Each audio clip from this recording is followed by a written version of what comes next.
الطلاق نام اس سورہ کا نام ہی الطلاق نہیں ہے، بلکہ یہ اس کے مضمون کا عنوان بھی ہے، کیونکہ اس میں طلاق ہی کے احکام بیان ہوئے ہیں۔ حضرت عبداللہ بن مسعود رضی اللہ عنہ نے اسے سورہ نساء القصری بھی کہا ہے، یعنی چھوٹی سورہ نساء۔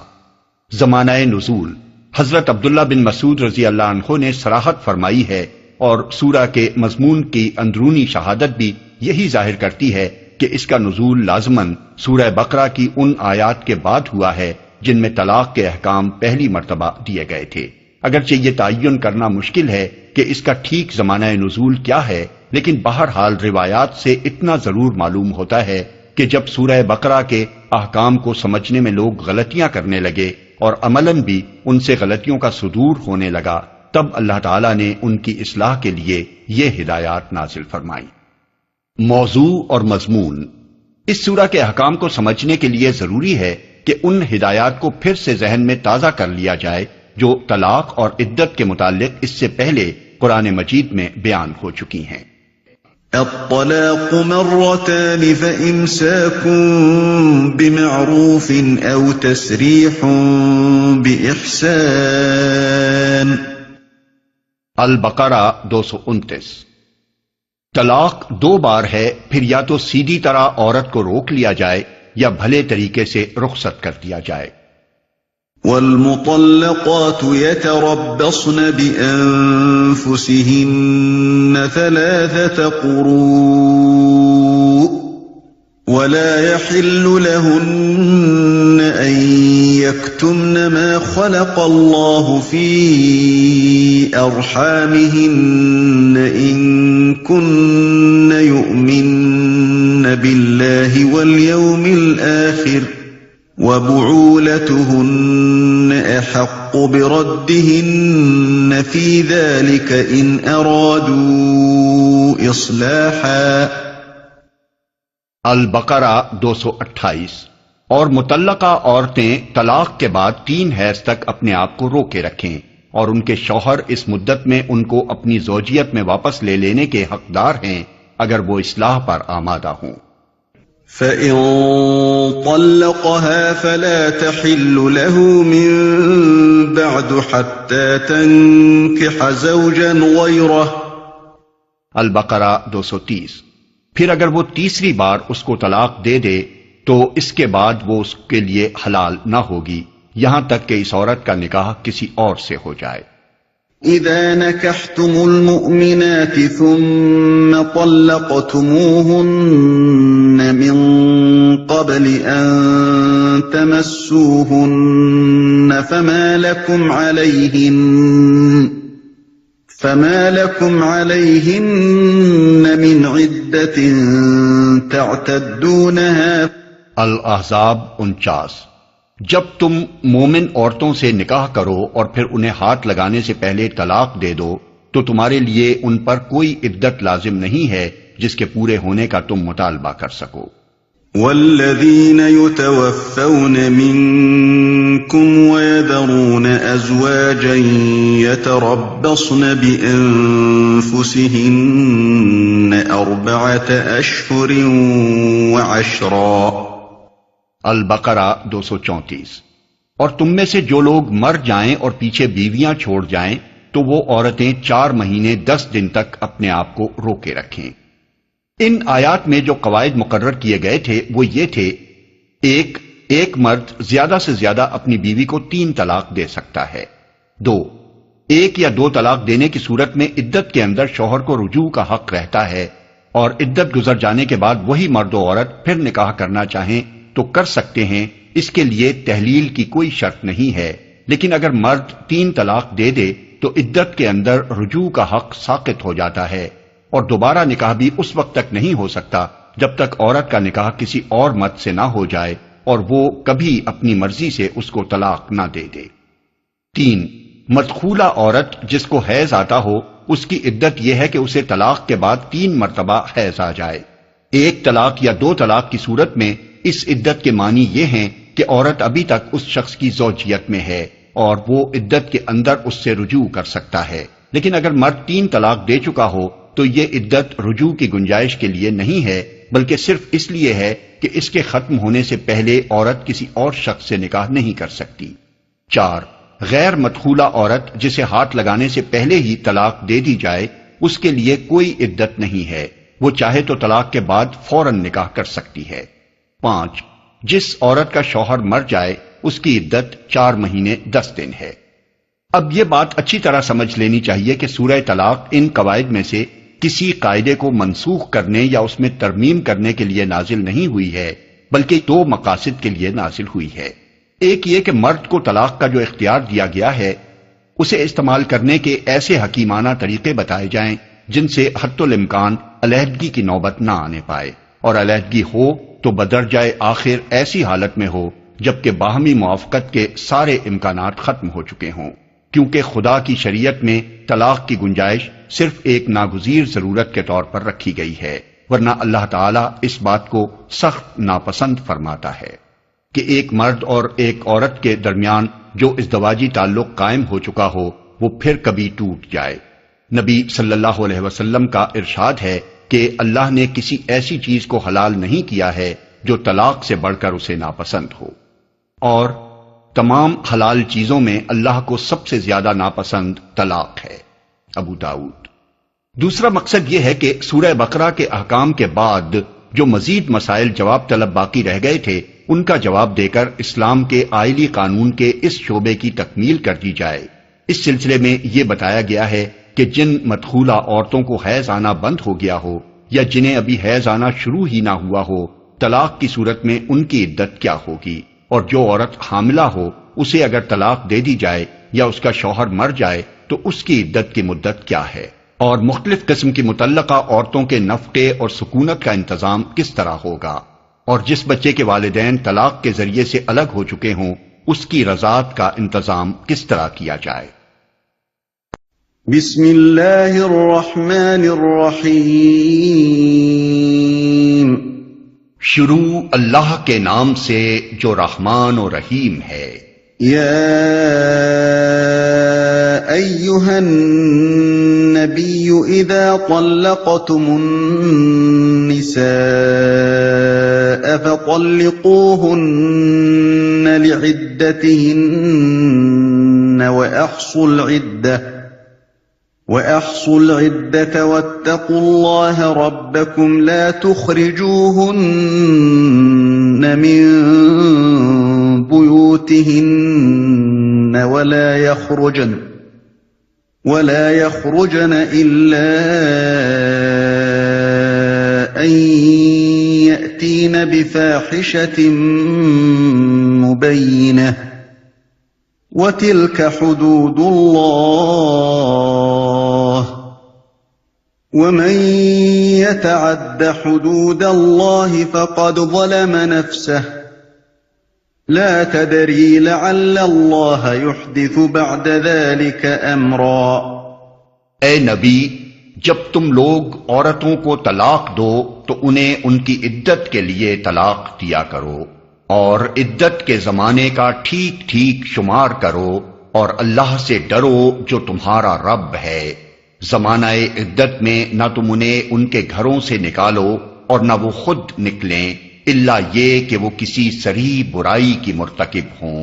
یہ اللہ کی مقرر کردہ حدیں ہیں، اور جو کوئی اللہ کی حدوں سے تجاوز کرے گا وہ اپنے اوپر خود ظلم کرے گا۔ تم نہیں جانتے شاید اس کے بعد اللہ موافقت کی کوئی صورت پیدا کرتے۔ ان کی عدت کے لیے طلاق دیا کرو، یعنی تم لوگ طلاق دینے کے معاملے میں یہ جلد بازی نہ کیا کرو کہ یوں ہی میاں بیوی میں کوئی جھگڑا ہوا فوراً ہی غصے میں آ کر طلاق دے ڈالی، اور نکاح کا جھٹکا اس طرح کیا کہ رجوع کی گنجائش بھی نہ چھوڑی، بلکہ جب تمہیں بیویوں کو طلاق دینا ہو تو ان کی عدت کے لیے دیا کرو۔ عدت کے لیے طلاق دینے کے 2 مطلب ہیں، اور دونوں ہی یہاں مراد ہیں۔ ایک مطلب اس کا یہ ہے کہ عدت کا آغاز کرنے کے لیے طلاق دو، یا بالفاظ دیگر اس وقت طلاق دو جس سے ان کی عدت شروع ہوتی ہو۔ یہ بات سورہ بقرہ آیت نمبر 228 میں بتائی جا چکی ہے کہ جس مدخولہ عورت کو حیض آتا ہو اس کی عدت طلاق کے بعد 3 مرتبہ حیض آنا ہے۔ اس حکم کو نگاہ میں رکھ کر دیکھا جائے تو تو عدت کا آغاز کرنے کے لیے طلاق دینے کی صورت لازماً یہی ہو سکتی ہے کہ عورت کو حالت حیض میں طلاق نہ دی جائے، کیونکہ اس کی عدت اس حیض سے شروع نہیں ہو سکتی جس میں اسے طلاق دی گئی ہو، اور اس حالت میں طلاق دینے کے معنی یہ ہو جاتے ہیں کہ اللہ کے حکم کے خلاف عورت کی عدت 3 حیض کے بجائے 4 حیض بن جائے۔ مزید برآں اس حکم کا تقاضا یہ بھی ہے کہ عورت کو اس طہر میں طلاق نہ دی جائے جس میں شوہر اس سے مباشرت کر چکا ہو، کیونکہ اس صورت میں طلاق دیتے وقت شوہر اور بیوی دونوں میں سے کسی کو بھی یہ معلوم نہیں ہو سکتا کہ آیا مباشرت کے نتیجے میں کوئی حمل قرار پا گیا ہے یا نہیں۔ اس وجہ سے عدت کا آغاز نہ اس مفروضے پر کیا جا سکتا ہے کہ یہ عدت آئندہ حیضوں کے اعتبار سے ہوگی، اور نہ اسی مفروضے پر کیا جا سکتا ہے کہ یہ حاملہ عورت کی عدت ہوگی۔ پس یہ حکم بیک وقت 2 باتوں کا مقتضی ہے، ایک یہ کہ حیض کی حالت میں طلاق نہ دی جائے، دوسرے یہ کہ طلاق یا تو اس طہر میں دی جائے جس میں مباشرت نہ کی گئی ہو، یا پھر اس حالت میں دی جائے جب کہ عورت کا حاملہ ہونا معلوم ہو۔ غور کیا جائے تو محسوس ہوگا کہ طلاق پر یہ قیدیں لگانے میں بہت بڑی مصلحتیں ہیں۔ حیض کی حالت میں طلاق نہ دینے کی مصلحت یہ ہے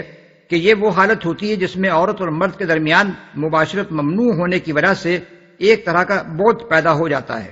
اور طبی حیثیت سے بھی یہ بات ثابت ہے کہ اس حالت میں عورت کا مزاج معمول پر نہیں رہتا۔ اس لیے اگر اس وقت دونوں کے درمیان کوئی جھگڑا ہو جائے تو عورت اور مرد دونوں اسے رفع کرنے کے معاملے میں ایک حد تک بے بس ہوتے ہیں، اور جھگڑے سے طلاق تک نوبت پہنچانے کے بجائے اگر عورت کے حیض سے فارغ ہونے تک انتظار کر لیا جائے تو اس امر کا کافی امکان ہوتا ہے کہ عورت کا مزاج بھی معمول پر آ جائے، اور دونوں کے درمیان فطرت نے جو طبعی کشش رکھی ہے وہ بھی اپنا کام کر کے دونوں کو پھر سے جوڑ دے۔ اسی طرح جس طہر میں مباشرت کی جا چکی ہو اس میں طلاق کے ممنوع ہونے کی مصلحت یہ ہے کہ اس زمانے میں اگر حمل قرار پا جائے تو مرد اور عورت دونوں میں سے کسی کو بھی اس کا علم نہیں ہو سکتا، اس لیے وہ وقت طلاق دینے کے لیے موزوں نہیں ہے۔ حمل کا علم ہو جانے کی صورت میں تو مرد بھی 10 مرتبہ سوچے گا کہ جس عورت کے پیٹ میں اس کا بچہ پرورش پا رہا ہے اسے طلاق دے یا نہ دے، اور عورت بھی اپنے اور اپنے بچے کے مستقبل کا خیال کر کے شوہر کی ناراضی کے اسباب دور کرنے کی پوری کوشش کرے گی، لیکن اندھیرے میں بے سوچے سمجھے تیر چلا بیٹھنے کے بعد اگر معلوم ہو کہ حمل قرار پا چکا تھا تو دونوں کو پچھتانا پڑے گا۔ یہ تو ہے عدت کے لیے طلاق دینے کا پہلا مطلب، جس کا اطلاق صرف ان بدخولہ عورتوں پر ہوتا ہے جن کو حیض آتا ہو اور جن کے حاملہ ہونے کا امکان ہو۔ اب رہا اس کا دوسرا مطلب تو وہ یہ ہے کہ طلاق دینا ہو تو عدت تک کے لیے طلاق دو، یعنی بیک وقت 3 طلاق دے کر ہمیشہ کی علیحدگی کے لیے طلاق نہ دے بیٹھو، بلکہ 1 یا حد سے حد 2 طلاقیں دے کر عدت تک انتظار کرو، تاکہ اس مدت میں ہر وقت تمہارے لیے رجوع کی گنجائش باقی رہے۔ اس مطلب کے لحاظ سے یہ حکم ان مدخولہ عورتوں کے معاملے میں بھی مفید ہے جن کو حیض آتا ہو، اور ان کے معاملے میں بھی مفید ہے جن کو حیض آنا بند ہو گیا ہو، یا جنہیں ابھی حیض آنا شروع نہ ہوا ہو،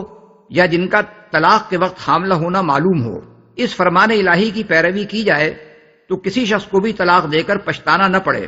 کیونکہ اس طرح طلاق دینے سے عدت کے اندر رجوع بھی ہو سکتا ہے، اور عدت گزر جانے کے بعد بھی یہ ممکن رہتا ہے کہ سابق میاں بیوی پھر باہم رشتہ جوڑنا چاہیں تو اثر نو نکاح کر لیں۔ طلقوہن لعدتہن کہ یہی معنی اکابر مفسرین نے بیان کیے ہیں۔ ابن عباس رضی اللہ عنہ اس کی تفسیر میں فرماتے ہیں کہ طلاق حیض کی حالت میں نہ دے، اور نہ اس طہر میں دے جس کے اندر شوہر مباشرت کر چکا ہو، بلکہ اسے چھوڑے رکھے یہاں تک کہ حیض سے فارغ ہو کر وہ طاہر ہو جائے، پھر اسے 1 طلاق دے دے۔ اس صورت میں اگر وہ رجوع نہ بھی کرے اور عدت گزر جائے تو وہ صرف 1 ہی طلاق سے جدا ہوگی، بحوالے ابن جریر۔ حضرت عبداللہ بن مسعود رضی اللہ عنہ فرماتے ہیں عدت کے لیے طلاق یہ ہے کہ طہر کی حالت میں مباشرت کیے بغیر طلاق دی جائے۔ یہی تفسیر حضرت عبداللہ بن عمر، عطا، مجاہد، میمون بن مہران، مقاتل بن حیان اور ضحاک رحمہم اللہ سے مروی ہے، بحوالے ابن کثیر۔ اکرمہ اس کا مطلب بیان کرتے ہیں طلاق اس حالت میں دے کہ عورت کا حاملہ ہونا معلوم ہو، اور اس حالت میں نہ دے کہ وہ اس سے مباشرت کر چکا ہو اور کچھ پتہ نہ ہو کہ وہ حاملہ ہو گئی یا نہیں، بحوالے ابن کثیر۔ حضرت حسن بصری اور ابن سیرین دونوں کہتے ہیں طہر کی حالت میں مباشرت کیے بغیر طلاق دی جائے یا پھر اس حالت میں دی جائے جبکہ حمل ظاہر ہو چکا ہو، بحوالے ابن جریر۔ اس آیت کے منشا کو بہترین طریقے سے خود رسول اللہ صلی اللہ علیہ وسلم نے اس موقع پر واضح فرمایا تھا جب حضرت عبداللہ بن عمر نے اپنی بیوی کو حیض کی حالت میں طلاق دے دی تھی۔ اس واقعے کی تفصیلات قریب قریب حدیث کی تمام کتابوں میں نقل ہوئی ہیں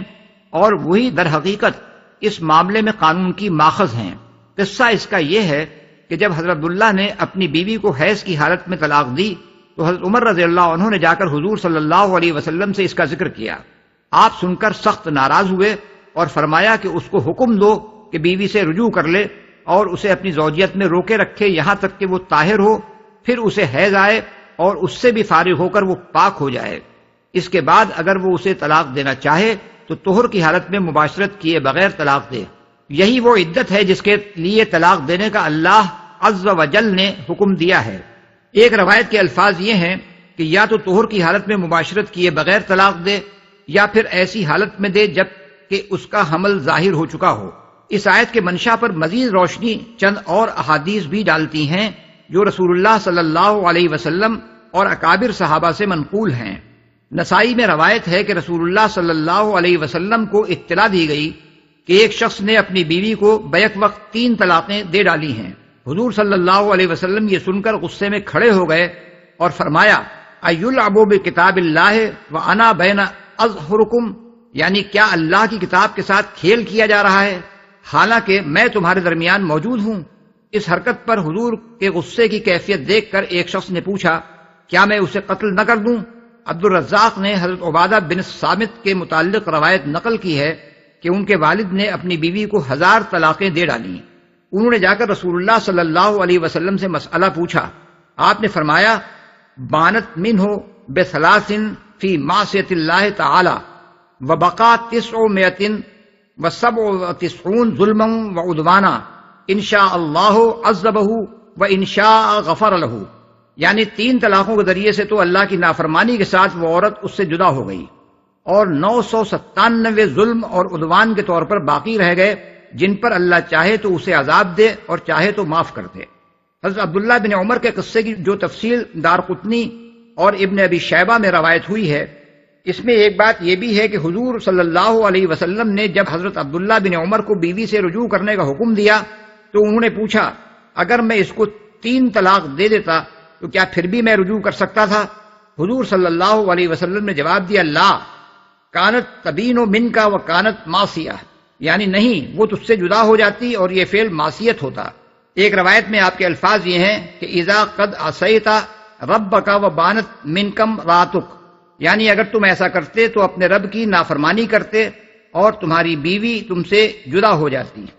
صحابہ کرام سے اس بارے میں جو فتاوی منقول ہیں وہ بھی حضور صلی اللہ علیہ وسلم کے انہی ارشادات سے مطابقت رکھتے ہیں۔ معطا میں ہے کہ ایک شخص نے آ کر حضرت عبداللہ بن مسعود رضی اللہ عنہ سے کہا میں نے اپنی بیوی کو 8 طلاقیں دے ڈالی ہیں۔ ابن مسعود رضی اللہ عنہ نے پوچھا پھر اس پر تمہیں کیا فتویٰ دیا گیا؟ اس نے عرض کیا مجھ سے کہا گیا ہے کہ عورت مجھ سے جدا ہو گئی۔ آپ نے فرمایا صدقوا هو مثل ما یقولون، یعنی لوگوں نے سچ کہا، مسئلہ یہی ہے جو وہ بیان کرتے ہیں۔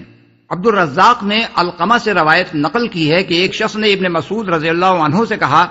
میں نے اپنی بیوی کو 99 طلاقیں دے ڈالی ہیں۔ انہوں نے فرمایا ثلاثہ بینھا وسائرہن عدوان، یعنی 3 طلاقیں اسے جدا کرتی ہیں، باقی سب زیادتیاں ہیں۔ وکیع بن الجراح نے اپنی سنن میں حضرت عثمان اور علی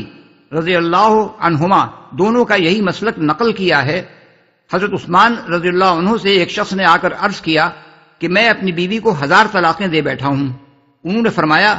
بانت من کا بثلاث،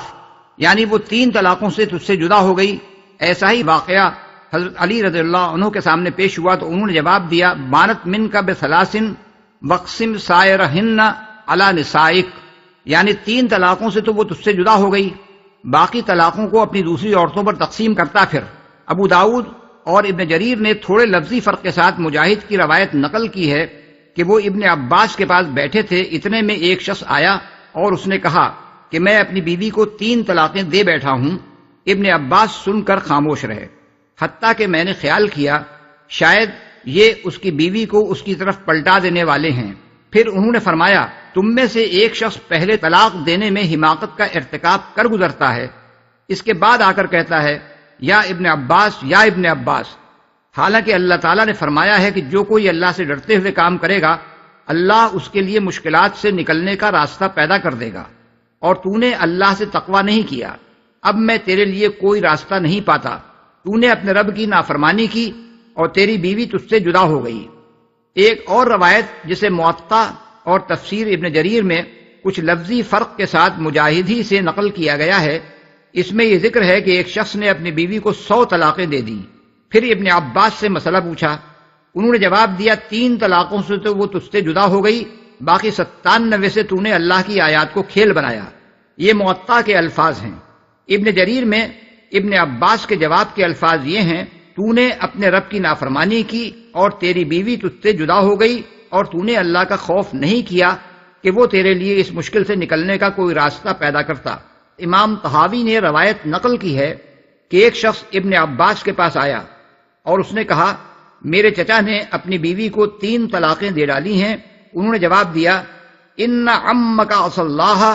فاسم واطاع الشیطان فلم یجعل له مخرجا، یعنی تیرے چچا نے اللہ کی نافرمانی کی اور گناہ کا ارتکاب کیا اور شیطان کی پیروی کی، اللہ نے اس کے لیے اس مشکل سے نکلنے کا کوئی راستہ نہیں رکھا ہے۔ ابو داؤد اور موطا میں ہے کہ ایک شخص نے اپنی بیوی کو خلوت سے پہلے 3 طلاقیں دے دیں، پھر اس سے دوبارہ نکاح کرنا چاہا اور فتویٰ پوچھنے نکلا۔ حدیث کے راوی محمد بن ایاس بن بکیر کہتے ہیں کہ میں اس کے ساتھ ابن عباس اور ابو ہریرہ رضی اللہ عنہما کے پاس گیا، دونوں کا جواب یہ تھا، انکا ارسلت من یدک ما کان من فضل، یعنی تیرے لیے جو گنجائش تھی تو نے اسے اپنے ہاتھ سے چھوڑ دیا۔ زمخشری نے کشاف میں بیان کیا ہے کہ حضرت عمر رضی اللہ عنہ کے پاس جو شخص بھی ایسا آتا جس نے اپنی بیوی کو 3 طلاقیں دے دی ہوں، اسے وہ مارتے تھے اور اس کی طلاقوں کو نافذ کر دیتے تھے۔ سعید بن منصور نے یہی بات صحیح سند کے ساتھ حضرت انس کی روایت سے نقل کی ہے۔ اس معاملے میں صحابہ کرام کی عام رائے، جسے ابن ابی شیبہ اور امام محمد نے ابراہیم نخعی رحمۃ اللہ علیہ سے نقل کیا ہے، یہ تھی، ان الصحابۃ رضی اللہ عنہم کانوا یستحبون ان یطلقها واحدۃ ثم یترکها حتی تحیض 3 حیض، یعنی صحابہ رضی اللہ عنہم اس بات کو پسند کرتے تھے کہ آدمی بیوی کو صرف 1 طلاق دے دے اور اس کو چھوڑے رکھے یہاں تک کہ اسے 3 حیض آ جائیں۔ یہ ابن ابی شیبہ کے الفاظ ہیں، اور امام محمد کے الفاظ یہ ہیں، کانوا یستحبون الا تزیدوا فی الطلاق علی واحدۃ حتی تنقضی العدہ، یعنی ان کو پسند یہ طریقہ تھا کہ طلاق کے معاملے میں 1 سے زیادہ نہ بڑھیں یہاں تک کہ عدت پوری ہو جائے۔ ان احادیث و آثار کی مدد سے قرآن مجید کی مذکورہ بالا آیت کا منشا سمجھ کر فقہائے اسلام نے جو مفصل قانون مرتب کیا ہے اسے ہم ذیل میں نقل کرتے ہیں۔ 1، حنفیہ طلاق کی 3 قسمیں قرار دیتے ہیں، احسن، حسن اور بدعی۔ احسن طلاق یہ ہے کہ آدمی اپنی بیوی کو ایسے طہر میں جس کے اندر اس نے مجامعت نہ کی ہو صرف 1 طلاق دے کر عدت گزر جانے دے۔ حسن یہ ہے کہ ہر طہر میں 1 طلاق دے۔ اس صورت میں 3 طہروں میں 3 طلاق دینا بھی سنت کے خلاف نہیں ہے، اگرچہ بہتر یہی ہے کہ 1 ہی طلاق دے کر عدت گزر جانے دی جائے۔ اور طلاق بدعتی یہ ہے کہ آدمی بیک وقت 3 طلاق دے دے، یا 1 ہی طہر کے اندر الگ الگ اوقات میں 3 طلاق دے، یا حیض کی حالت میں طلاق دے، یا ایسے طہر میں طلاق دے جس میں وہ مباشرت کر چکا ہو۔ ان میں سے جو فعل بھی وہ کرے گا گناہگار ہوگا۔ یہ تو ہے حکم ایسی مدخولہ عورت کا جسے حیض آتا ہو۔ رہی غیر مدخولہ عورت تو اسے سنت کے مطابق طہر اور حیض دونوں حالتوں میں طلاق دی جا سکتی ہے، اور اگر عورت ایسی مدخولہ ہو جسے حیض آنا بند ہو گیا ہو یا ابھی آنا شروع ہی نہ ہوا ہو تو اسے مباشرت کے بعد بھی طلاق دی جا سکتی ہے، کیونکہ اس کے حاملہ ہونے کا امکان نہیں ہے، اور عورت حاملہ ہو تو مباشرت کے بعد اسے بھی طلاق دی جا سکتی ہے کیونکہ اس کا حاملہ ہونا پہلے ہی معلوم ہے۔ لیکن ان تینوں قسم کی عورتوں کو سنت کے مطابق طلاق دینے کا طریقہ یہ ہے کہ 1 مہینے بعد طلاق دی جائے، اور احسن یہ ہے کہ صرف 1 طلاق دے کر عدت گزر جانے دی جائے۔ بحوالے ہدایہ، فتح القدیر، احکام القرآن للجساس، عمدۃ القاری۔ امام مالک رحمۃ اللہ علیہ کے نزدیک بھی طلاق کی 3 قسمیں ہیں، سنی، بدعی مکروہ اور بدعی حرام۔ سنت کے مطابق طلاق یہ ہے کہ مدخولہ عورت کو جسے حیض آتا ہو طہر کی حالت میں مباشرت کیے بغیر صرف ایک طلاق دے کر عدت گزر جانے دی جائے۔ بدعی مکروہ یہ ہے کہ ایسے طہر کی حالت میں طلاق دی جائے جس میں آدمی مباشرت کر چکا ہو، یا مباشرت کیے بغیر ایک طہر میں ایک سے زیادہ طلاقیں دی جائیں، یا عدت کے اندر الگ الگ طہروں میں 3 طلاقیں دی جائیں، یا بیک وقت 3 طلاقیں دے ڈالی جائیں۔ اور بدعی حرام یہ ہے کہ حیض کی حالت میں طلاق دی جائے۔ بحوالے حاشیۃ الدسوقی علی الشرح الکبیر احکام القرآن لابن العربی، امام احمد بن حنبل رحمۃ اللہ علیہ کا معتبر مذہب یہ ہے جس پر جمہور حنابلہ کا اتفاق ہے۔ مدخولہ عورت جس کو حیض آتا ہو اسے سنت کے مطابق طلاق دینے کا طریقہ یہ ہے کہ طہر کی حالت میں مباشرت کیے بغیر اسے طلاق دی جائے، پھر اسے چھوڑ دیا جائے یہاں تک کہ عدت گزر جائے۔ لیکن اگر اسے 3 طہروں میں 3 الگ الگ طلاقیں دی جائیں، یا ایک ہی طہر میں 3 طلاقیں دے دی جائیں، یا بیک وقت 3 طلاقیں دے ڈالی جائیں، یا حیض کی حالت میں طلاق دی جائے، یا ایسے طہر میں طلاق دی جائے جس میں مباشرت کی گئی ہو اور عورت کا حاملہ ہونا ظاہر نہ ہو، تو یہ سب طلاقیں بدعت اور حرام ہیں۔ لیکن اگر عورت غیر مدخولہ ہو، یا ایسی مدخولہ ہو جسے حیض آنا بند ہو گیا ہو، یا ابھی حیض آنا شروع ہی نہ ہوا ہو، یا حاملہ ہو، تو اس کے معاملے میں نہ وقت کے لحاظ سے سنت و بدعت کا کوئی فرق ہے، نہ تعداد کے لحاظ سے۔ بحوالے الانصاف فی معرفت الراجح من الخلاف علی مذہب احمد بن حنبل، امام شافعی رحمۃ اللہ علیہ کے نزدیک طلاق کے معاملے میں سنت اور بدعت کا فرق صرف وقت کے لحاظ سے ہے، نہ کہ تعداد کے لحاظ سے۔ یعنی مدخولہ عورت جس کو حیض آتا ہو اسے حیض کی حالت میں طلاق دینا، یا جو حاملہ ہو سکتی ہو اسے ایسے طہر میں طلاق دینا جس میں مباشرت کی جا چکی ہو اور عورت کا حاملہ ہونا ظاہر نہ ہوا ہو، بدعت اور حرام ہے۔ رہی طلاقوں کی تعداد، تو خواہ بیک وقت 3 طلاقیں دی جائیں، یا ایک ہی طہر میں دی جائیں، یا الگ الگ طہروں میں دی جائیں، بہرحال یہ سنت کے خلاف نہیں ہیں۔ اور غیر مدخولہ عورت یا ایسی عورت جسے حیض آنا بند ہو گیا ہو، یا حیض آیا ہی نہ ہو، یا جس کا حاملہ ہونا ظاہر ہو چکا ہو، اس کے معاملے میں سنت اور بدعت کا کوئی فرق نہیں ہے۔ بحوالے مغنی المحتاج۔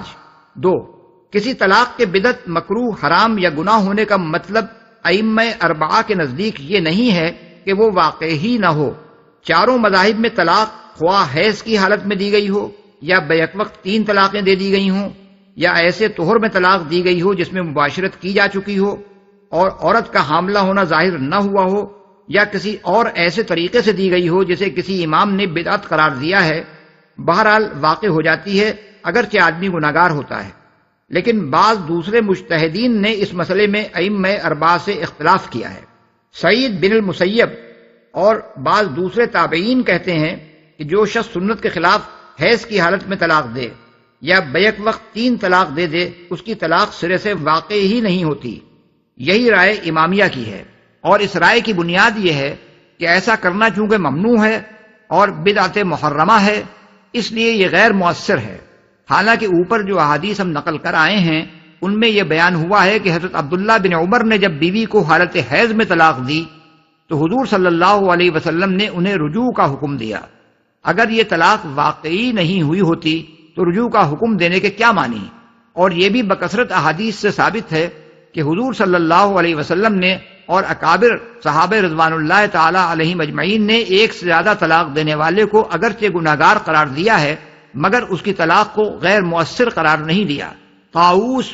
اور اکرمہ کہتے ہیں کہ بیک وقت 3 طلاقیں دی جائیں تو صرف 1 طلاق واقع ہوتی ہے، اور اسی رائے کو امام ابن تیمیہ نے اختیار کیا ہے۔ ان کی اس رائے کا ماخذ یہ روایت ہے کہ ابو الصحباء نے ابن عباس سے پوچھا، کیا آپ کو معلوم نہیں ہے کہ رسول اللہ صلی اللہ علیہ وسلم اور حضرت ابو بکر رضی اللہ عنہ کے عہد میں اور حضرت عمر رضی اللہ عنہ کے ابتدائی دور میں 3 طلاقوں کو 1 قرار دیا جاتا تھا؟ انہوں نے جواب دیا، ہاں۔ بحوالے بخاری و مسلم اور مسلم، ابو داؤد اور مسند احمد میں ابن عباس کا یہ قول نقل کیا گیا ہے کہ رسول اللہ صلی اللہ علیہ وسلم اور حضرت ابو بکر رضی اللہ عنہ کے عہد اور حضرت عمر رضی اللہ عنہ کی خلافت کے ابتدائی 2 سالوں میں 3 طلاق کو 1 قرار دیا جاتا تھا۔ پھر حضرت عمر رضی اللہ عنہ نے کہا کہ لوگ ایک ایسے معاملے میں جلد بازی کرنے لگے ہیں جس میں ان کے لیے سوچ سمجھ کر کام کرنے کی گنجائش رکھی گئی تھی، اب کیوں نہ ہم ان کے اس فعل کو نافذ کر دیں؟ چنانچہ انہوں نے اسے نافذ کر دیا۔ لیکن یہ رائے کئی وجوہ سے قابل قبول نہیں ہے۔ اول تو متعدد روایات کے مطابق ابن عباس کا اپنا فتویٰ اس کے خلاف تھا، جیسا کہ ہم اوپر نقل کر چکے ہیں۔ دوسرے یہ بات ان احادیث کے بھی خلاف پڑتی ہے جو نبی صلی اللہ علیہ وسلم اور اکابر صحابہ سے منقول ہوئی ہیں، جن میں بیک وقت 3 طلاق دینے والے کے متعلق یہ فتویٰ دیا گیا ہے کہ اس کی تینوں طلاقیں نافذ ہو جاتی ہیں۔ یہ احادیث بھی ہم نے اوپر نقل کر دی ہیں۔ تیسرے، خود ابن عباس رضی اللہ عنہ کی روایت سے معلوم ہوتا ہے کہ حضرت عمر نے صحابہ کے مجمع میں 3 طلاقوں کو نافذ کرنے کا اعلان فرمایا تھا، لیکن نہ اس وقت نہ اس کے بعد کبھی صحابہ میں سے کسی نے اس سے اختلاف کا اظہار کیا۔ اب کیا یہ تصور کیا جا سکتا ہے کہ حضرت عمر رضی اللہ عنہ سنت کے خلاف کسی کام کا فیصلہ کر سکتے تھے اور سارے صحابہ اس پر سکوت بھی اختیار کر سکتے تھے؟ مزید برآں رکانہ بن عبد یزید کے قصے میں ابو داؤد، ترمذی، ابن ماجہ، امام شافعی، دارمی اور حاکم نے یہ روایت نقل کی ہے کہ رکانہ نے جب ایک ہی مجلس میں اپنی بیوی کو 3 طلاقیں دیں تو رسول اللہ صلی اللہ علیہ وسلم نے ان کو حلف دے کر پوچھا کہ ان کی نیت ایک ہی طلاق دینے کی تھی، یعنی باقی 2 طلاقیں پہلی طلاق پر زور دینے کے لیے ان کی زبان سے نکلی تھیں۔ 3 طلاق دے کر ہمیشہ کے لیے جدا کر دینا مقصود نہ تھا، اور جب انہوں نے یہ حلفیہ بیان دیا تو آپ نے ان کو رجوع کا حق دے دیا۔ اس سے اس معاملے کی اصل حقیقت معلوم ہو جاتی ہے کہ ابتدائی دور میں کس قسم کی طلاقوں کو ایک کے حکم میں رکھا جاتا تھا۔ اسی بنا پر شارحین حدیث نے ابن عباس کی روایت کا یہ مطلب لیا ہے کہ ابتدائی دور میں چونکہ لوگوں کے اندر دینی معاملات میں خیانت قریب قریب مفقود تھی، اس لیے 3 طلاق دینے والے کے اس بیان کو تسلیم کر لیا جاتا تھا کہ اس کی اصل نیت 1 طلاق دینے کی تھی اور باقی 2 طلاقیں محض پہلی طلاق پر زور دینے کے لیے اس کی زبان سے نکلی تھیں۔ لیکن حضرت عمر رضی اللہ عنہ نے جب دیکھا کہ لوگ پہلے جلد بازی کر کے 3 طلاقیں دے ڈالتے ہیں اور پھر تاکید کا بہانہ کرتے ہیں، تو انہوں نے اس بہانے کو قبول کرنے سے انکار کر دیا۔ امام نووی اور امام سبکی نے اسے ابن عباس والی روایت کی بہترین تعویل قرار دیا ہے۔ آخری بات یہ ہے کہ خود ابو صحبہ کی ان روایات میں اضطراب پایا جاتا ہے جو ابن عباس کے قول کے بارے میں ان سے مروی ہیں۔ مسلم اور ابو داؤد اور نسائی نے انہی ابو صحبہ سے ایک دوسری روایت یہ نقل کی ہے کہ ان کے دریافت کرنے پر ابن عباس نے فرمایا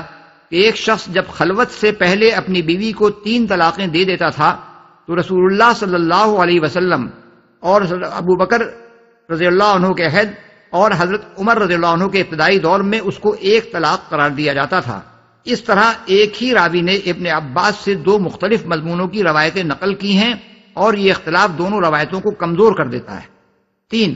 حیض کی حالت میں طلاق دینے والے کو چونکہ رسول اللہ صلی اللہ علیہ وسلم نے رجوع کا حکم دیا تھا، اس لیے فقہا کے درمیان یہ سوال پیدا ہوا ہے کہ یہ حکم کس معنی میں ہے۔ امام ابو حنیفہ، امام شافعی، امام احمد، امام اوزاعی، ابن ابی لیلہ، اسحاق بن راہویہ اور ابو ثور کہتے ہیں کہ ایسے شخص کو رجوع کا حکم تو دیا جائے گا مگر رجوع پر مجبور نہ کیا جائے گا۔ بحوالہ عمدۃ القاری ہدایہ میں حنفیہ کا مذہب یہ بیان کیا گیا ہے کہ اس صورت میں رجوع کرنا نہ صرف مستحب بلکہ واجب ہے۔ مغنی المحتاج میں شافعیہ کا مسلک یہ بیان ہوا ہے کہ جس نے حیض میں طلاق دی ہو اور 3 طلاقیں نہ دے ڈالی ہوں، اس کے لیے مسنون یہ ہے کہ وہ رجوع کرے اور اس کے بعد والد طہر میں طلاق نہ دے، بلکہ اس کے گزرنے کے بعد جب دوسری مرتبہ عورت حیض سے فارغ ہو تب طلاق دینا چاہے تو دے، تاکہ حیض میں دی ہوئی طلاق سے رجوع محض کھیل کے طور پر نہ ہو۔ الانصاف میں حنابلہ کا مسلک یہ بیان ہوا ہے کہ اس حالت میں طلاق دینے والے کے لیے رجوع کرنا مستحب ہے، لیکن امام مالک اور ان کے اصحاب کہتے ہیں کہ حیض کی حالت میں طلاق دینا جرم قابل دست اندازی پولیس ہے، عورت خواہ مطالبہ کرے یا نہ کرے۔ بہرحال حاکم کا یہ فرض ہے کہ جب کسی شخص کا یہ فعل اس کے علم میں آئے تو وہ اسے رجوع پر مجبور کرے اور عدت کے آخری وقت تک اس پر دباؤ ڈالتا رہے۔ اگر وہ انکار کرے تو اسے قید کر دے، پھر بھی انکار کرے تو اسے مارے۔ اس پر بھی نہ مانے تو حاکم خود فیصلہ کر دے کہ میں نے تیری بیوی تجھ پر واپس کر دی، اور حاکم کا یہ فیصلہ رجوع ہوگا، جس کے بعد مرد کے لیے اس عورت سے مباشرت کرنا جائز ہوگا، خواہ اس کی نیت رجوع کی ہو یا نہ ہو، کیونکہ حاکم کی نیت اس کی نیت کی قائم مقام ہے۔ بحوالہ حاشیۃ الدسوقی مالکیہ یہ بھی کہتے ہیں کہ جس شخص نے طعن و کرہن حیض میں دی ہوئی طلاق سے رجوع کر لیا ہو، وہ اگر طلاق ہی دینا چاہے تو اس کے لیے مستحب طریقہ یہ ہے کہ جس حیض میں اس نے طلاق دی ہے اس کے بعد والے طہر میں اسے طلاق نہ دے، بلکہ جب دوبارہ حیض آنے کے بعد وہ طاہر ہو اس وقت طلاق دے۔ طلاق سے متصل والے طہر میں طلاق نہ دینے کا حکم دراصل اس لیے دیا گیا ہے کہ حیض کی حالت میں طلاق دینے والے کا رجوع صرف زبانی کلامی نہ ہو، بلکہ اسے طہر کے زمانے میں عورت سے مباشرت کرنی چاہیے۔ پھر جس طہر میں مباشرت کی جا چکی ہو اس میں طلاق دینا چونکہ ممنوع ہے، لہذا طلاق دینے کا صحیح وقت اس کے بعد والا طہر ہی ہے، بحوالے حاشیۃ الدسوقی۔ 4. رجعی طلاق دینے والے کے لیے رجوع کا موقع کس وقت تک ہے؟ اس میں بھی فقہا کے درمیان اختلاف واقع ہوا ہے، اور یہ اختلاف اس سوال پر پیدا ہوا ہے کہ سورہ بقرہ کی آیت نمبر 228 میں ثلاثۃ قروء سے مراد 3 حیض ہیں یا 3 طہر؟ امام شافعی اور امام مالک رحمہم اللہ کے نزدیک قرأ سے مراد طہر ہے، اور یہ رائے حضرت عائشہ، ابن عمر اور زید بن ثابت رضی اللہ عنہم سے منقول ہے۔ حنفیہ کا مذہب یہ ہے کہ قرأ سے مراد حیض ہے، اور امام احمد بن حنبل کا معتبر مذہب بھی یہی ہے۔ یہ رائے چاروں خلفائے راشدین عبداللہ ابن مسعود، عبداللہ ابن عباس، ابی بن کعب، معاذ بن جبل، ابو الدرداء، عبادہ بن صامت اور ابو موسیٰ اشعری رضی اللہ عنہم سے منقول ہے۔ امام محمد نے موطا میں شعبی کا قول نقل کیا ہے کہ وہ رسول اللہ صلی اللہ علیہ وسلم کے 13 صحابیوں سے ملے ہیں، اور ان سب کی رائے یہی تھی، اور یہی رائے بکثرت تابعین نے بھی اختیار کی ہے۔ اس اختلاف کی بنا پر شافعیہ اور مالکیہ کے نزدیک تیسرے حیض میں داخل ہوتے ہی عورت کی عدت ختم ہو جاتی ہے اور مرد کا حق رجوع ساقط ہو جاتا ہے، اور اگر طلاق حیض کی حالت میں دی گئی ہو تو اس حیض کا شمار عدت میں نہ ہوگا، بلکہ چوتھے حیض میں داخل ہونے پر عدت ختم ہوگی، بحوالے مغنی المحتاج اور حاشیۃ الدسوقی۔ حنفیہ کا مذہب یہ ہے کہ اگر تیسرے حیض میں 10 دن گزرنے پر خون بند ہو تو عورت کی عدت ختم ہو جائے گی، خواہ عورت غسل کرے یا نہ کرے، اور اگر 10 دن سے کم میں خون بند ہو جائے تو عدت اس وقت تک ختم نہ ہوگی جب تک عورت غسل نہ کر لے یا ایک نماز کا پورا وقت نہ گزر جائے۔ پانی نہ ہونے کی صورت میں امام ابو حنیفہ اور امام ابو یوسف رحمہم اللہ کے نزدیک جب عورت تیمم کر کے نماز پڑھ لے اس وقت مرد کا حق رجوع ختم ہوگا، اور امام محمد کے نزدیک تیمم کرتے ہی حق رجوع ختم ہو جائے گا، بحوالے ہدایہ۔ امام احمد کا معتبر مذہب جس پر جمہور حنابلہ کا اتفاق ہے یہ ہے کہ جب تک عورت تیسرے حیض سے فارغ ہو کر غسل نہ کر لے مرد کا حق رجوع باقی رہے گا، بحوالے الانصاف۔ 5. رجوع کس طرح ہوتا ہے اور کس طرح نہیں ہوتا؟ اس مسئلے میں فقہا کے درمیان یہ امر متفق علیہ ہے کہ جس شخص نے اپنی بیوی کو رجعی طلاق دی ہو وہ عدت ختم ہونے سے پہلے جب چاہے رجوع کر سکتا ہے، خواہ عورت راضی ہو یا نہ ہو، کیونکہ قرآن مجید سورہ بقرہ آیت نمبر 228 میں فرمایا گیا ہے وَبُعُولَتُهُنَّ أَحَقُّ بِرَدِّهِنَّ فِي ذَلِكَ، ان کے شوہر اس مدت کے اندر انہیں واپس لے لینے کے پوری طرح حقدار ہیں۔ اس سے خود بخود یہ نتیجہ نکلتا ہے کہ عدت گزرنے سے پہلے تک ان کی زوجیت برقرار رہتی ہے اور وہ انہیں قطعی طور پر چھوڑ دینے سے پہلے واپس لے سکتے ہیں۔ بالفاظ دیگر رجوع کوئی تجدید نکاح نہیں ہے کہ اس کے لیے عورت کی رضا ضروری ہو۔ اس حد تک اتفاق کے بعد آگے رجوع کے طریقے میں فقہا کی رائے مختلف ہو گئی ہے۔ شافعیہ کے نزدیک رجوع صرف قول ہی سے ہو سکتا ہے، عمل سے نہیں ہو سکتا۔ اگر آدمی زبان سے یہ نہ کہے کہ میں نے رجوع کیا تو مباشرت یا اختلاط کا کوئی فعل خواہ رجوع کی نیت ہی سے کیا گیا ہو رجوع قرار نہیں لیا جائے گا، بلکہ اس صورت میں عورت سے ہر قسم کا استمتاع حرام ہے، چاہے وہ بلا شہوت ہی ہو، لیکن مطلقہ رجعیہ سے مباشرت کرنے پر حد نہیں ہے، کیونکہ علماء کا اس کے حرام ہونے پر اتفاق نہیں ہے، البتہ جو اس کے حرام ہونے کا اعتقاد رکھتا ہو اسے تعزیر دی جائے گی۔ مزید برآں شافعی مسلک کی روح سے مطلقہ رجعیہ کے ساتھ مباشرت کرنے پر بہرحال مہر مثل لازم آتا ہے، خواہ اس کے بعد آدمی رجوع بالقول کرے یا نہ کرے، بحوالے مغنی المحتاج۔ مالکیہ کہتے ہیں کہ رجوع قول اور فعل دونوں سے ہو سکتا ہے۔ اگر رجوع بالقول میں آدمی صریح الفاظ استعمال کرے تو خواہ اس کی نیت رجوع کی ہو یا نہ ہو رجوع ہو جائے گا، بلکہ اگر وہ مذاق کے طور پر بھی رجوع کے صریح الفاظ کہہ دے تو وہ رجوع قرار پائیں گے، لیکن اگر الفاظ صریح نہ ہوں تو وہ صرف اس صورت میں رجوع قرار دیے جائیں گے جبکہ وہ رجوع کی نیت سے کہے گئے ہوں۔ رہا رجوع بالفعل، تو کوئی فعل خواہ وہ اختلاط ہو یا مباشرت اس وقت تک رجوع قرار نہیں دیا جا سکتا جب تک کہ وہ رجوع کی نیت سے نہ کیا گیا ہو۔ بحوالے حاشیۃ الدسوقی اور احکام القرآن لابن العربی، حنفیہ اور حنابلہ کا مسلک رجوع بالقول کے معاملے میں وہی ہے جو مالکیہ کا ہے۔ رہا رجوع بالفعل، تو مالکیہ کے برعکس ان دونوں مذاہب کا فتویٰ یہ ہے کہ شوہر اگر عدت کے اندر متعلقہ رجعیہ سے مباشرت کر لے تو وہ آپ سے آپ رجوع ہے، خواہ رجوع کی نیت ہو یا نہ ہو۔ البتہ دونوں کے مسلک میں فرق یہ ہے کہ حنفیہ کے نزدیک اختلاط کا ہر فعل رجوع ہے، خواہ وہ مباشرت سے کم کسی درجے کا ہو، اور حنابلہ محض اختلاط کو رجوع نہیں مانتے۔ بحوالہ ہدایہ، فتح القدیر، عمدۃ القاری اور الانصاف۔ 6، طلاق سنت اور طلاق بدعت کے نتائج کا فرق یہ ہے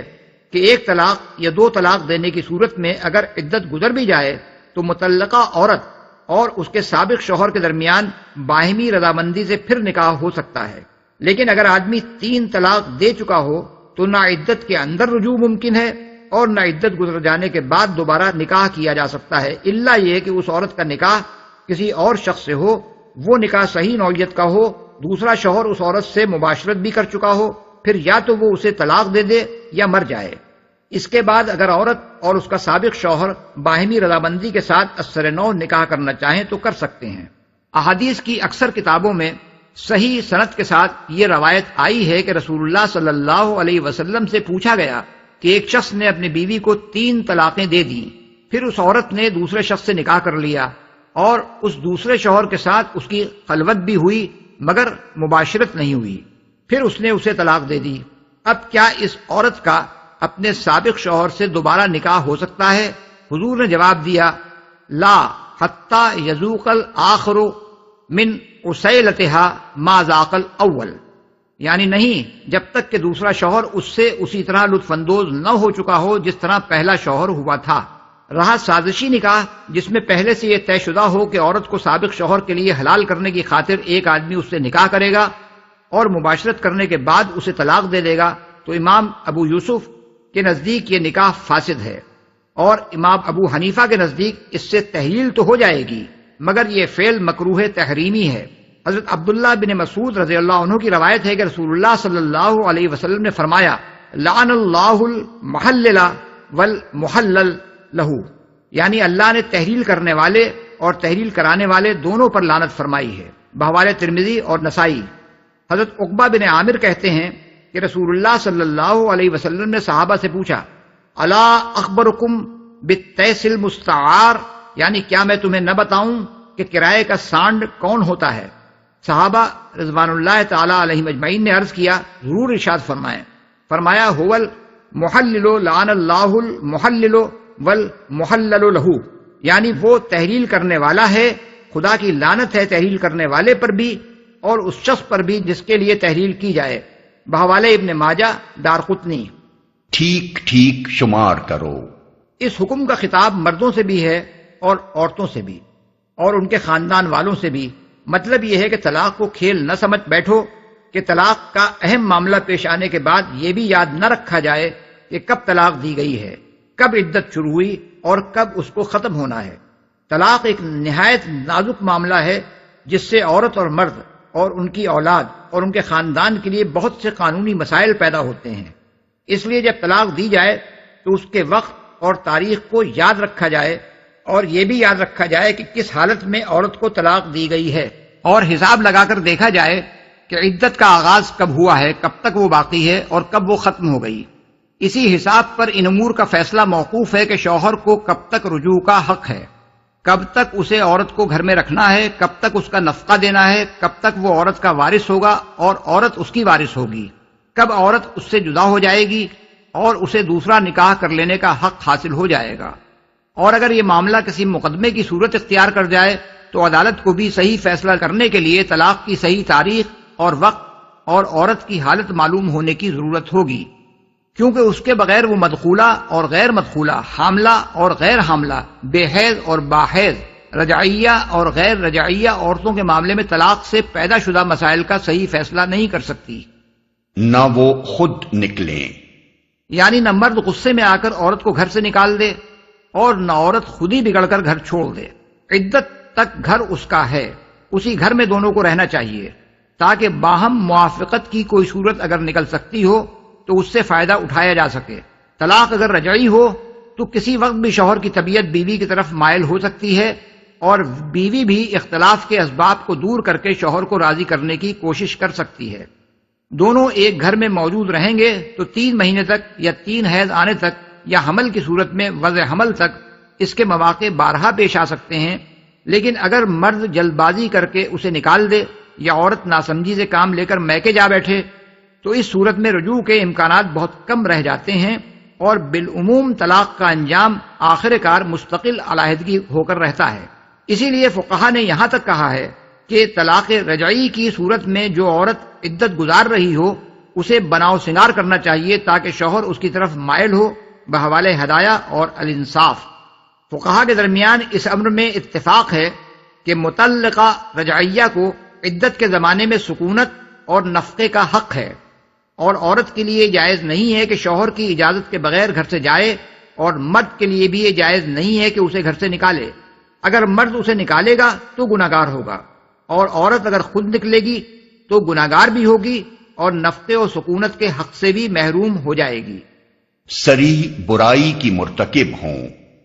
اس کے متعدد مطلب مختلف فقہا نے بیان کیے ہیں۔ حضرت حسن بصری،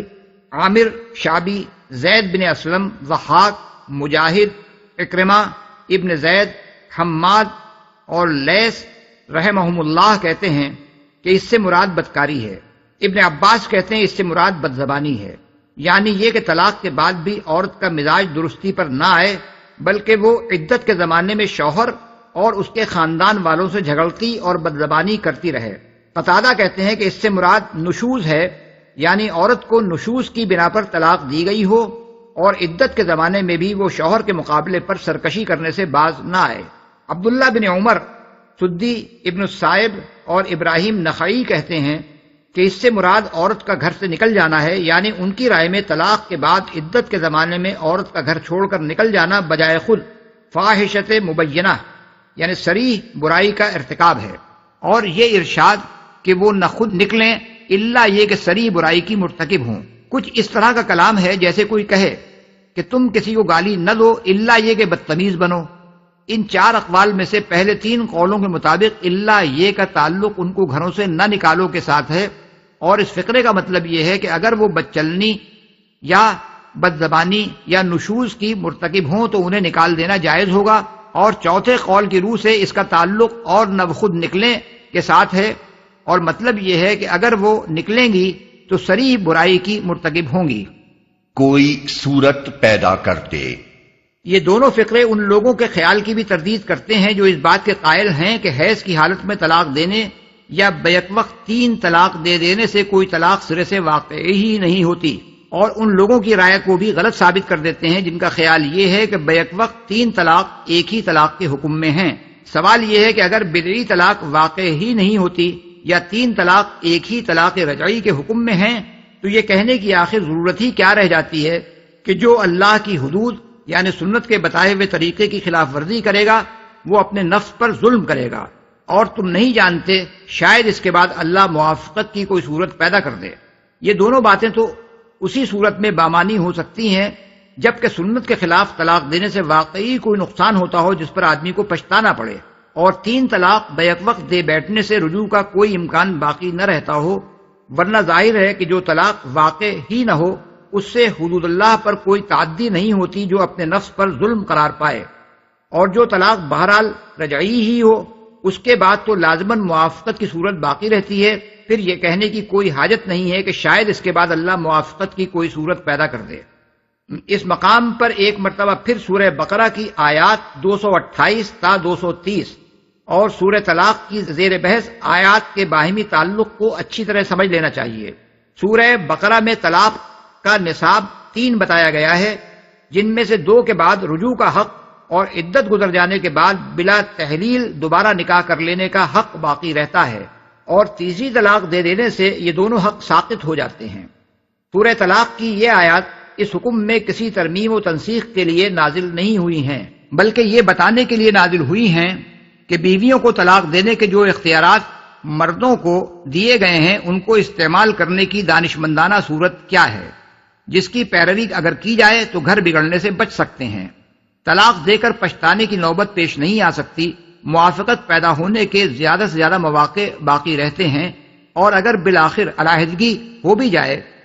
تو یہ آخری چارہ کار کھلا رہتا ہے کہ پھر مل جانا چاہیں تو دوبارہ نکاح کر لیں۔ لیکن اگر کوئی شخص نادانی کے ساتھ اپنے ان اختیارات کو غلط طریقے سے استعمال کر بیٹھے تو وہ اپنے اوپر خود ظلم کرے گا اور تلافی کے تمام مواقع کھو بیٹھے گا۔ یہ بالکل ایسا ہی ہے جیسے ایک باپ اپنے بیٹے کو 300 روپے دے اور کہے کہ یہ تمہاری ملکیت ہیں، ان کو تم اپنی مرضی سے خرچ کرنے کے مختار ہو۔ پھر وہ اسے نصیحت کرے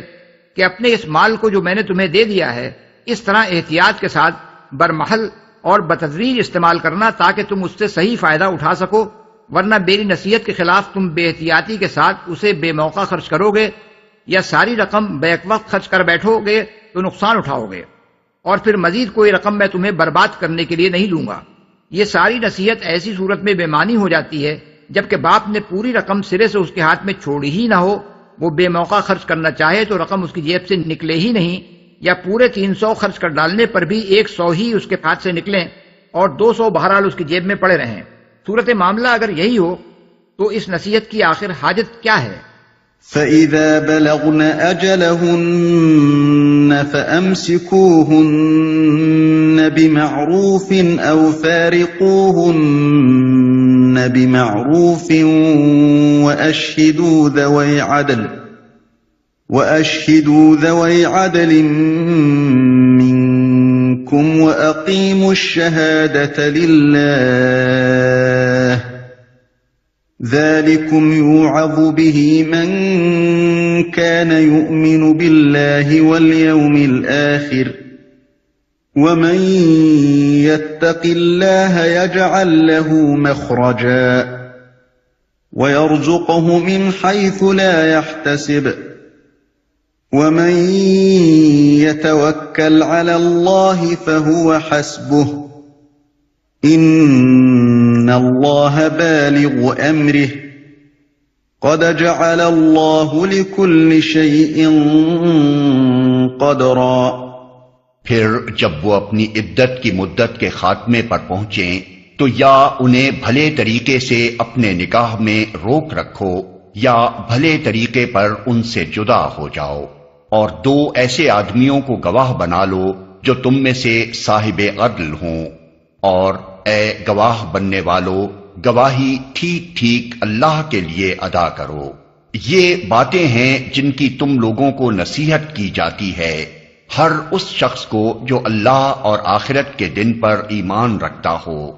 جو کوئی اللہ سے ڈرتے ہوئے کام کرے گا اللہ اس کے لیے مشکلات سے نکلنے کا کوئی راستہ پیدا کر دے گا، اور اسے ایسے راستے سے رزق دے گا جدھر اس کا گمان بھی نہ جاتا ہو۔ جو اللہ پر بھروسہ کرے اس کے لیے وہ کافی ہے، اللہ اپنا کام پورا کر کے رہتا ہے۔ اللہ نے ہر چیز کے لیے ایک تقدیر مقرر کر رکھی ہے۔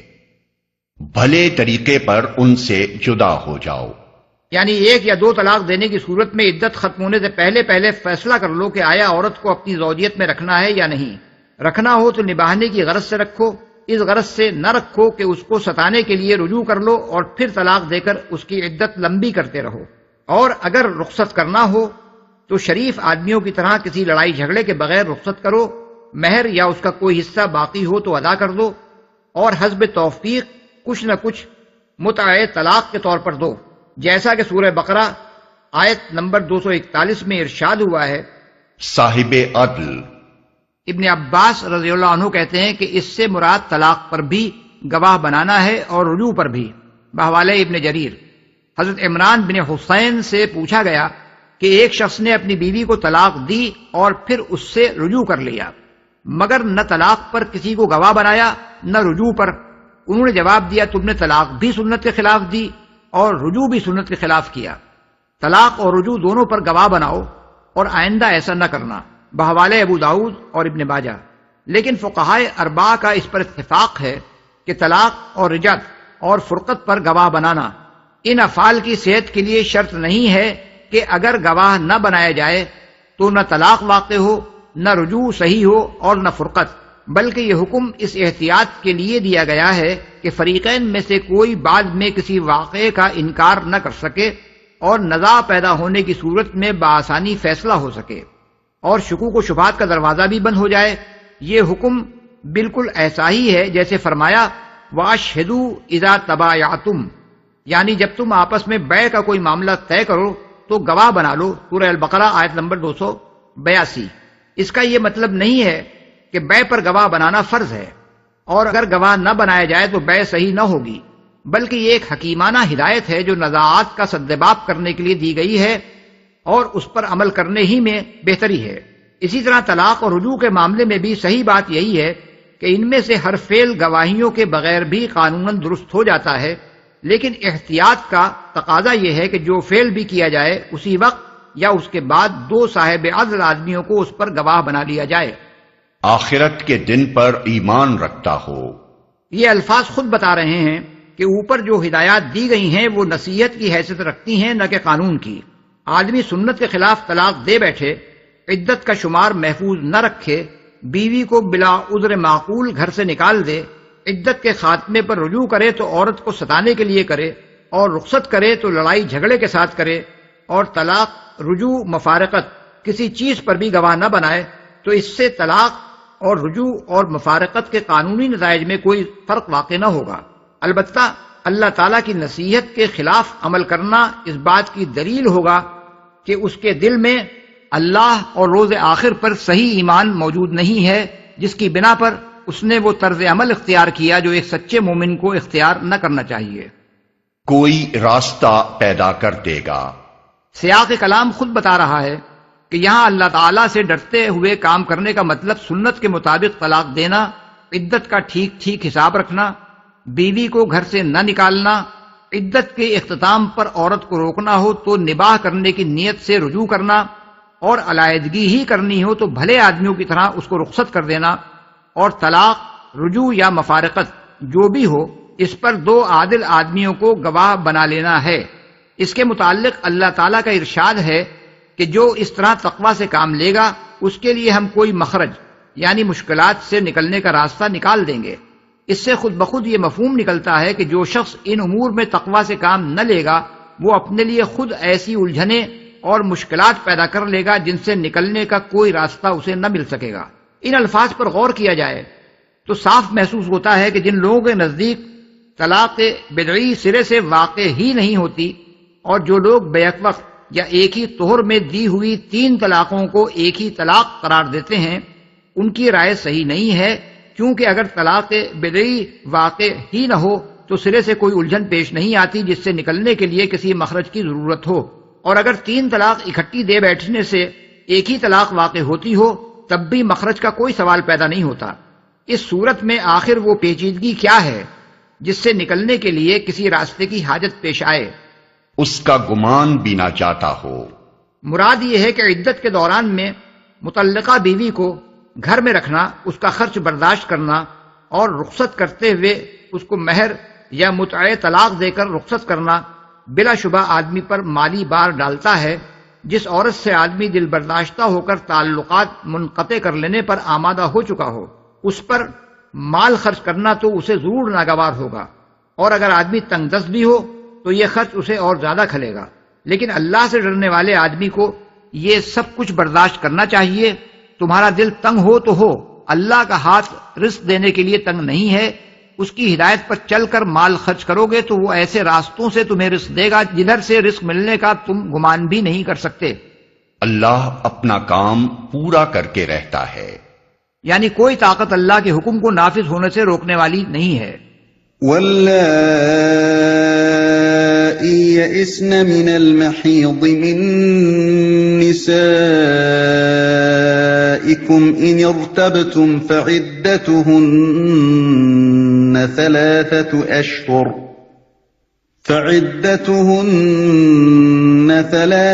أشهر واللائي لم يحضن وَأُولَاتُ الْأَحْمَالِ أَجَلُهُنَّ أَن يَضَعْنَ حَمْلَهُنَّ وَمَن يَتَّقِ اللَّهَ يَجْعَل لَّهُ مِنْ أَمْرِهِ يُسْرًا۔ اور تمہاری عورتوں میں سے جو حیض سے مایوس ہو چکی ہوں، ان کے معاملے میں اگر تم لوگوں کو کوئی شک لاحق ہے تو تمہیں معلوم ہو ان کی عدت 3 مہینے ہے، اور یہی حکم ان کا ہے جنہیں ابھی حیض نہ آیا ہو۔ اور حاملہ عورتوں کی عدت کی حد یہ ہے کہ ان کا وضع حمل ہو جائے۔ جو شخص اللہ سے ڈرے اس کے معاملے میں وہ سہولت پیدا کر دیتا ہے۔ ان کی عدت 3 مہینے ہے۔ یہ ان عورتوں کا حکم ہے جن کو حیض آنا قطعی بند ہو چکا ہو اور کبر سنی کی وجہ سے وہ سن ایاس میں داخل ہو چکی ہوں۔ ان کی عدت اس روز سے شمار ہوگی جس روز انہیں طلاق دی گئی ہو، اور 3 مہینوں سے مراد 3 قمری مہینے ہیں۔ اگر قمری مہینے کے آغاز میں طلاق دی گئی ہو تو بالاتفاق رویت ہلال کے لحاظ سے عدت شمار ہوگی، اور اگر مہینے کے بیچ میں کسی وقت طلاق دی گئی ہو تو امام ابو حنیفہ کے نزدیک 30 دن کا مہینہ قرار دے کر 3 مہینے پورے کرنے ہوں گے بحوالے بدائع الصنائع۔ رہیں وہ عورتیں